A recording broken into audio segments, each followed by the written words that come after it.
you to get up now. I want all of you to get up out of your chairs. I want you to get up right now and go to the window, open it, and stick your head out and yell, "I'm as mad as hell, and I'm not going to take this anymore!" Hello and welcome to Justice. I'm Judge Jeanine Pirro. Thanks for being with us tonight. And now my opening statement. So, you don't like Donald Trump. You're going to create a unity ticket of other candidates to make sure that he doesn't win. Say again? You want to stop one of the biggest vote getters in your own party's Republican primary history?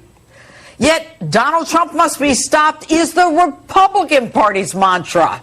Hey, I didn't always like my party's choice for president, but I generally supported him.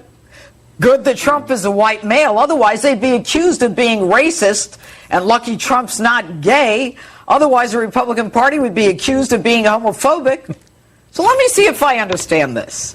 The guy who keeps winning, despite his being called a misogynist, a racist, a xenophobe, who has more than 50% of the delegates, with even as many as 17 other Republicans in those primaries, and the Republican Party's mission is to block Trump's nomination?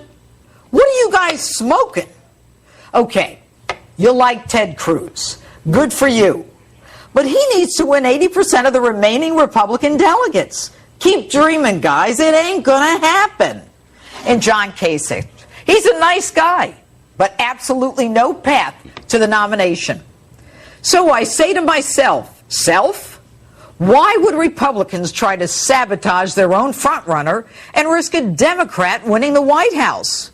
And I keep coming up with the same answer. The Republican establishment, elected officials and party leaders are in bed with the Democrats. So if Hillary wins, nothing's lost for them. It's business as usual. The lobbyists keep their offices on K Street.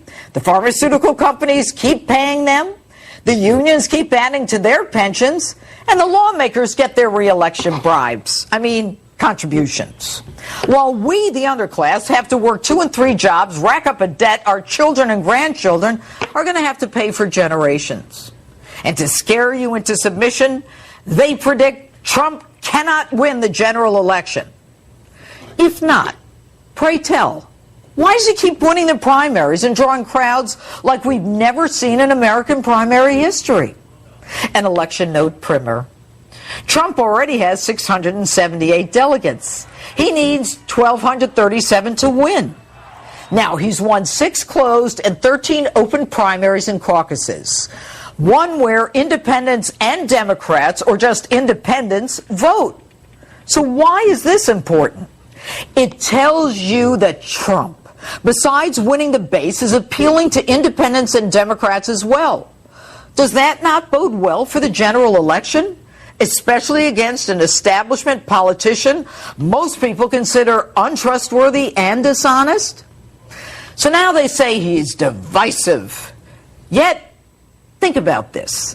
The looting and the burning and the riots in Ferguson happened long before Trump.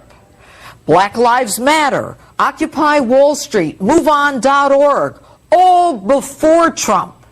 The "what do we want dead cops, when do we want them now" chant, all before Trump. It's astonishing. Republicans plotting against their own frontrunner. If the establishment had exercised this kind of energy to get evangelical votes to Romney in 2012, he might even have won. But then again, it wasn't that important, because either way, either party, the establishment wins.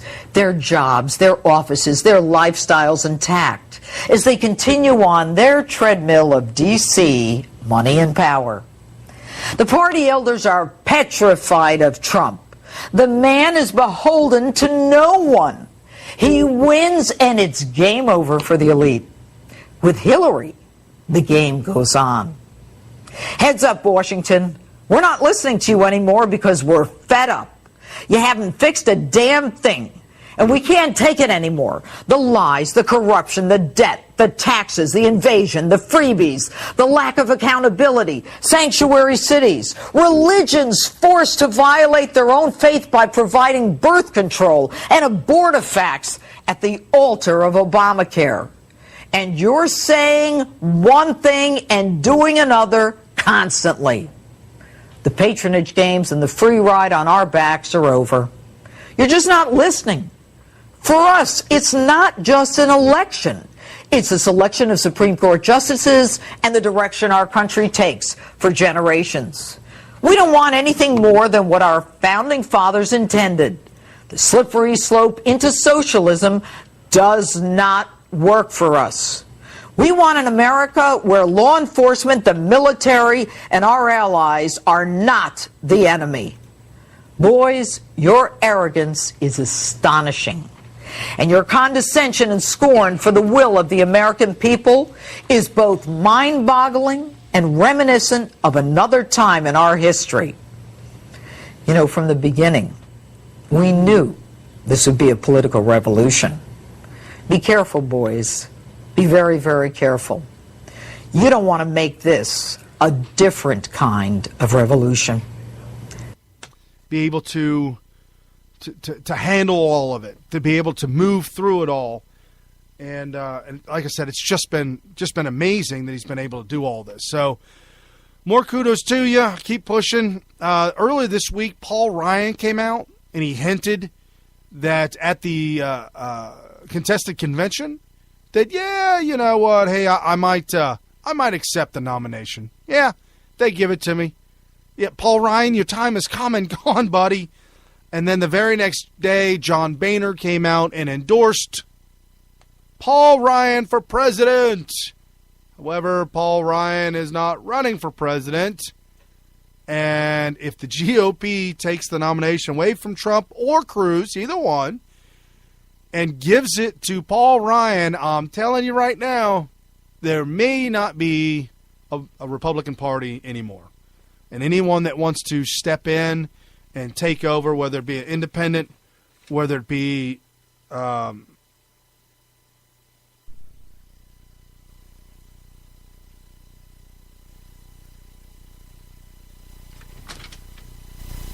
independent party will step in, take over. There's going to be something. Just absolutely. That's just what's going to have to be. Something will come up, pop up, if you will, and take over. The Republicans are going to absolutely lose this race if they decide that they don't want to be a part of the Trump campaign, or if they don't want to be a part of Cruz's campaign.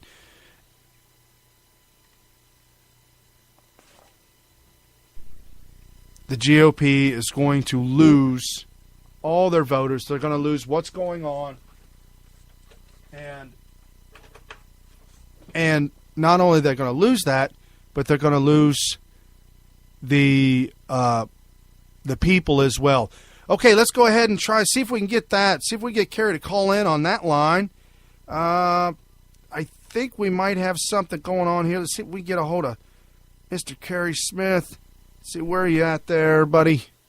Can we get him on the line? Mr. Producer. Mr. Producer. Mr. Producer. Let's go ahead and cue that one up. See if we get that one Hello. going. Can we get that one going? There we go. There we go. What did you do wrong? What was wrong? Apparently, there's some wires that are disconnected. No, they're weak. What? Mr. How's that possible? Mr. Producer unplugged a weak liberal wire and shoved a very conservative, thick Tea Party wire into the correct hole. Yes, if you will. How could there be a weak wire? That's making sense. It was made in Cuba from a communist regime. Oh.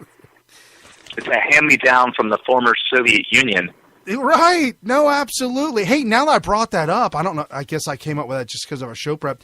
Did you hear they found a soundbite from Bernie Sanders when he was a local mayor in, was he a mayor? Local mayor in Vermont? years ago. 31-year-old videotape interview that's been dug up, which shows a young Bernie Sanders praises on Cuba's communist dictator Fidel Castro. He was praising him? Oh, yes. And that doesn't surprise me. And he was I mean, we've always said, when you hear the word socialist, what that is a very thinly veiled code word for communist. Right, absolutely. He was saying that the Nicaraguan regime is similar to Castro and absolutely praised both of them, said that that's the way to go. Now, why would he? What is wrong with these people? I guess poverty is noble. Maybe that's what it is. Well, because prosperity and wealth is just something that they just can't stand. Something of that. He said, and this is a quote right from the video, and I had to write this down. He said, all the Cuban people were going to rise up. Oh, that America thought the Cuban people were going to rise up and rebel against Fidel. And then he said they forgot that Fidel was the one who educated those kids. He gave those kids health care, and he totally transformed their society. Into what? Well, into a hellhole. Well, let me give you a little example. I am calling to you from Youngstown, Ohio. The beautiful vacationing resort? Well, it depends on what. It's all relative, right? It's all relative, and that's my point. This place is the poster child for the Obama economy. It is absolutely scary. I mean, the best word to describe it would be a dystopia. Wow. And yeah, it's weird because I'm used to Cincinnati, which Cincinnati is not, this beaming, it's not a beacon of capitalism. We've had liberal mayors for a long time, and there's a lot of corruption, and the whole streetcar debacle is just typical for your average utopian who's trying to make their little utopian communist regime or whatever. So we're not perfect, but a place like Youngstown, it's like a microcosm of what has happened to Detroit. And Detroit is like worst case scenario. You've got this giant booming industry, which is the auto industry. That's Detroit. And after a while, they just decided that we're going to center the entire economy around it, and they end up stabbing it in the back by trying to milk it for everything in order to install their communist utopia, and then it falls apart. And the problem is when that industry falls apart, you're left with nothing. Well, Hillary just said last week that she saved the auto industry with Obama. Well, what's wrong with Detroit then? I'll tell you what's wrong with it. It's too late for Detroit. They've already left. They are building Chevys in Mexico. Well, they already left. Well, what about that plant in Indiana on the way to Indianapolis? That's huge. I mean, when I say huge, it's huge. Honda plant, and I know I'm talking. Honda. I know I'm talking about Honda. However, Honda did well in the sense that they gave the people what they wanted. Chevy and GM didn't make a good product at all, and so Honda stepped in and is making Hondas in America, in Indiana, where and building communities around where there never was a community, instead of the opposite, which is destroying communities and stealing them away. And it's a non-union plant, by the way. Oh, well, that's interesting. Yeah, I mean, I want to get back to my point that it's not about Detroit. It's about Youngstown. So Youngstown has they have a little bit of steel manufacturing. They have a little bit of other types of manufacturing, but I believe a big portion